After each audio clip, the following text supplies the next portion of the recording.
Denyut nadi suara rakyat terus bergema di channel ini. Tuan-tuan dan puan yang dihormati sekalian, belum tidak akan cepat selesai kes cerita isu besar mengenai Khairi Jamaluddin. Yang saya pikir Khairi Jamaluddin ini kesian lah. Saya terus terang, saya rasa kesian dengan Khairi Jamaluddin. Saya rasa kesian dengan Khairi Jamaluddin. Kerana apa? Kesian lah. Itu saja, kesian lah.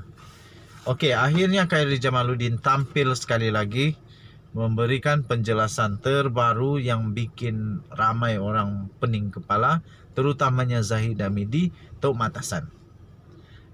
Daripada hmetro.com.my, PRU 15. Khairi Jamaluddin membuat pengakuan, saya ditinggalkan begitu saja. Katanya, wow, saya ditinggalkan begitu saja. Khairi Jamaluddin menyampaikan ucapan dalam perjumpaan sempena kempen #Kita Jelajah Sungai Buloh di sebuah restoran di Dewan Serbaguna, Kampung Batang Pagar pada hari ini.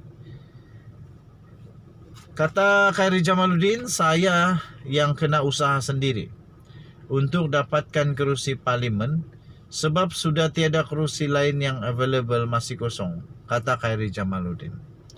Calon Barisan Nasional BN bagi Parlimen Sungai Buloh itu berkata, beliau mengambil inisiatif sendiri dengan menghubungi pengerusi BN Selangor, Tan Sri Noh Omar, berhubung pemilihan kerusi. Katanya, saya tidak mahu panjangkan polemik dengan Presiden UMNO, Datuk Seri Ahmad Zahid Hamidi, berhubung isu ini kerana tidak elok bercakap melalui media. Tetapi hakikatnya adalah saya tiada pilihan lagi. Saya tidak ada lagi pilihan lain. Begini, membaca pun pening. Tetapi hakikatnya adalah saya tiada lagi pilihan sebab pucuk pimpinan parti pun tidak memberi apa-apa isyarat kepada saya untuk pergi ke mana-mana kawasan dan saya ditinggalkan begitu saja. Katanya lagi, saya tahu saya kena keluar dari kawasan Parlimen Rembau.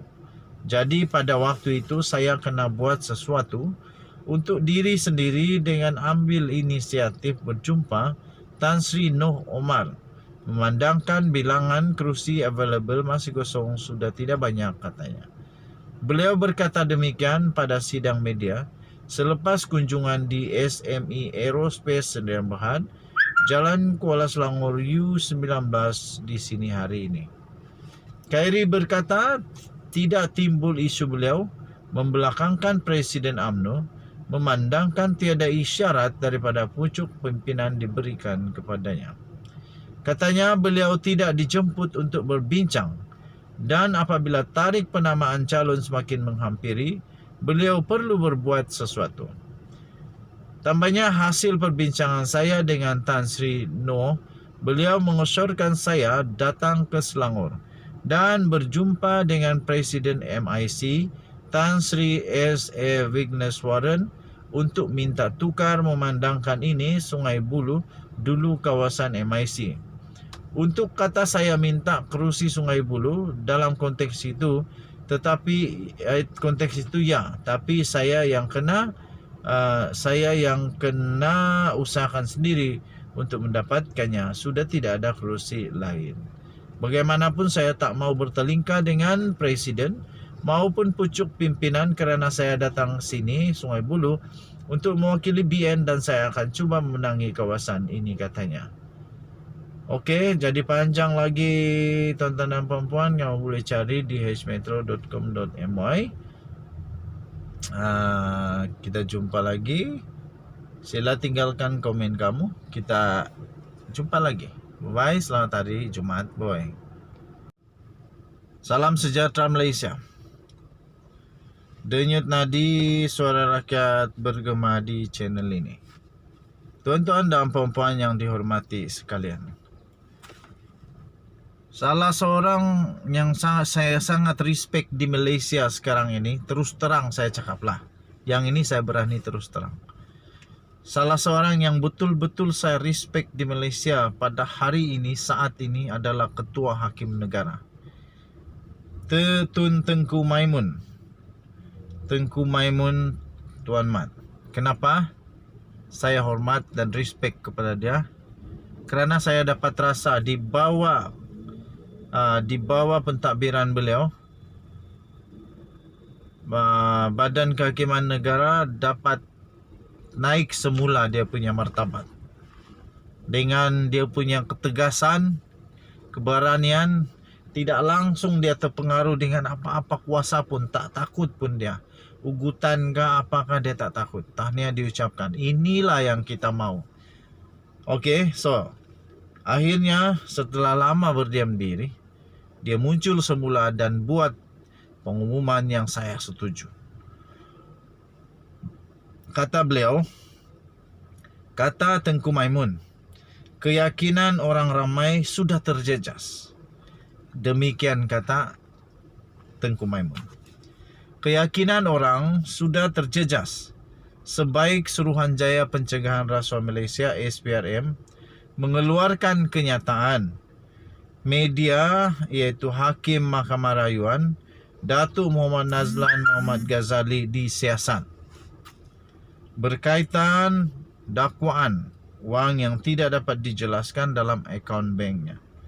Ketua Hakim Negara Tun Tengku Maimun Tuan Mat yang mengetuai panel 7 hakim Mahkamah Persekutuan menyatakan demikian ketika mendengar permohonan 2 peguam dan seorang aktivis yang memohon mahkamah itu menentukan persoalan undang-undang berkaitan siasatan terhadap Muhammad Nazlan.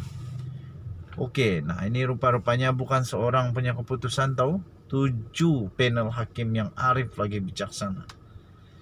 Muhammad Nazlan iaitu Hakim Mahkamah Tinggi yang telah mensabitkan Datuk Seri Najib Tun Razak dalam kes penyelewengan dana SRC International Sdn Bhd pada 28 Julai 2020 dan memerintahkan bekas Perdana Menteri itu dipenjara 12 tahun serta didenda 210 juta ringgit Malaysia.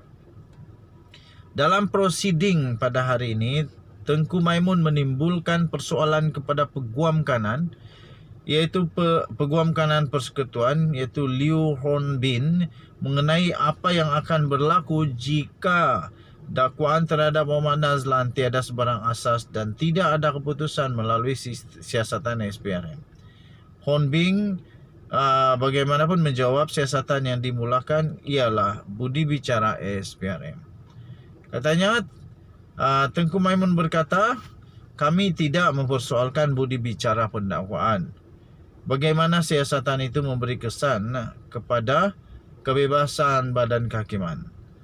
Hon Bin menjawab, keyakinan orang ramai akan dipulihkan. Keyakinan orang ramai akan dipulihkan jika hakim itu bebas daripada dakwaan. Jika SPRM tidak mengeluarkan hasil keputusan siasatan, anda perlu melihatnya sebagai tiada asas kepada aduan itu, katanya. Tengku Maimun menjawab, tetapi keyakinan orang ramai sudah terjejas. Sebaik saja kenyataan dibuat bahawa seorang hakim sedang disiasat. Itu sudah menjejaskan keyakinan orang ramai. Adakah anda menyatakan kemudian perlu tunggu hasil siasatan?